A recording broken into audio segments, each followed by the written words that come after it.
ಬೆಳಗ್ಗೆ ಆಮೇಲೆ Mrs Krishna phone ಮಾಡಿದ್ರು, ಇಲ್ಲ ನಿನ್ಗೆ ನಾನು ವಿಚಾರಿಸಿ ನಮ್ಮ ಜೋಯಿಷ್ ಹತ್ರ ನಿನ್ಗೆ ಟೈಮ್ ಸರಿ ಇಲ್ಲ, ಸ್ವಲ್ಪ ತಾಳ್ಮೆಯಿಂದ ಇರು ಅಂತಾರೆ.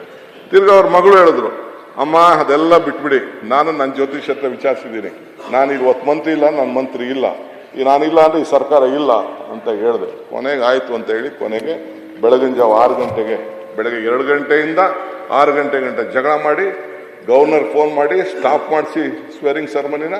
ತಿರ್ಗಾ ಹೈಕಮಾಂಡ್ಗೆ ಹೋಗಿ ಹೈಕಮಾಂಡ್ ಹತ್ರ ಮಾತುಕತೆ ಮಾಡಿ ತಿರ್ಗಾ ನಾವೆಲ್ಲ ಸೇರಿ ಮಂತ್ರಿ ಆದವು. ಮಾಡ್ತೀರಾ ಅಂತ ಇವಾಗೂ ಹಿಂಗೆ ಮಾಡ್ತೀರಾ? ಅದೇ ಪಿಕ್ಚರ್ ಬರ್ಬೇಕಾ ಈಗ? ಯಾಕಂದ್ರೆ 2.5 ಆಯ್ತಲ್ಲ ನೋಡಪ್ಪ. ಇವಾಗೂ ಹಂಗೆ ಈಗ ನೀವೊಂದು ಮಾತು ಹೇಳಿದ್ರಿ, ಅಲ್ಲಲ್ಲ ನಿಮ್ ಬಗ್ಗೆ ನಾನು ಹೊಗಳ್ತಾ ಇದ್ದೀನಿ, ನೀವೊಂದು ಹೇಳ್ದಿ ನಮ್ಮ ಅಸ್ಟ್ರಾಲಜಿ ಹೇಳಿದ್ರು ರೋಷ ಆಕ್ರೋಶ ತೋರಿಸ್ರಿ ಸರ್. ಪ್ರತಿಪಕ್ಷ ನಾಯಕರು ಮಾತಾಡ್ತಾರಲ್ಲ ಅಲ್ಲಿ. ಈಗ ನಾನು ನಿಮ್ಮನ್ನ ಟೀಕೆ ಮಾಡಲ್ಲ, ನಿಮ್ಗೆ ನಿಮ್ಮ ಹಿಸ್ಟ್ರಿಯನ್ನ ಹೇಳಿದ್ದೀರಾ. ಜಯಚಂದ್ರ ಅವರು ಇದಕ್ಕೆಲ್ಲ ಸಾಕ್ಷಿಯಾಗಿದ್ದಾರೆ. ಪಕ್ಕದಲ್ಲಿ ನಾವು ಇದ್ದೀರಿ, ಎಲ್ಲ ನಾವು ನೋಡಿದ್ದೀರಿ ಹಿಂದೆ ಏನೇನಾಯ್ತು ಎಲ್ಲ. ನಿಮ್ ಟಿಕೆಟ್ ತಪ್ಪಿದಾಗ ಮೊದಲನೇ ಬಾರಿ ಎಲ್ಲ ಹೇಳಿದ್ದೀರ. ಈಗ ಮತ್ತೆ SM ಕೃಷ್ಣ ಅವ್ರ ಬಗ್ಗೆನೂ ಮಾತಾಡಿದ್ದೀರಾ. ನಾನು ಇವತ್ತು ಹೇಳ್ತೀನಿ, ಅವರಿಂದ ನಿಮ್ಗೆ ಒಂದು ಒಳ್ಳೇದಾಗಿದೆ, ಪ್ರಶ್ನೆನೇ ಇಲ್ಲ.